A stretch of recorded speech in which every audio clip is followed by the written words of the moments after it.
The protesters are still very much mobilized. They are not demobilized at all.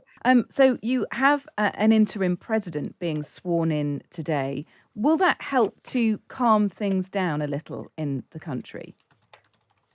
The interim president we have is not someone who is acceptable to most people. One of the key demands has been, alongside the demand for the former president, to resign, that this particular person, Ranil Wickremesinghe, must also resign and go home. So his swearing in is causing more discontent and more trouble actually than trying to resolve. And he has proven that he can be very authoritarian, and he has threatened in the last couple of days that he might crack down on the protest that is happening. What are protesters asking for here in terms of trying to get the leadership of the country sorted out? So what we need right now is a multi-party interim governance structure for a specified a few months, not forever. And in that, because of our constitution, we will have to have a president. But also, we must remember that the key demand of the protesters is that the executive presidency should be scrapped. So it's just not about an individual; it's about the system of this very powerful executive presidency.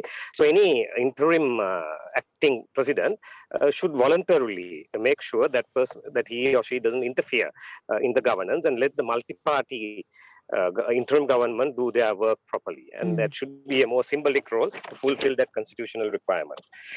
And also, of course, what is very important is some economic relief to the people who have been suffering for so many months. And that is really the test of any interim governance structure. To what extent will they be able to provide some degree of relief? Is there any money available, though, to provide economic relief?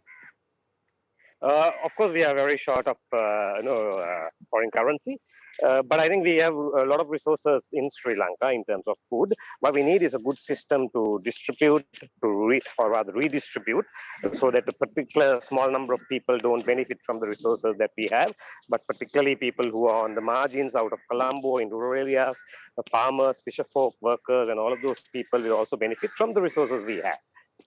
Okay. And if the interim president is sworn in and stays in power, will the protesters mobilise again? I know that you perhaps ebbed off in the last few days or so because former presidents had fled and had resigned. But will protesters mobilise again? The protesters are still very much mobilized. They are not demobilized at all. I think this Ranil Wickremesinghe's swearing in as acting president has remobilized the protesters. They are celebrating the resignation of former President Gotabaya Rajapaksa, but they are very much mobilized at the moment.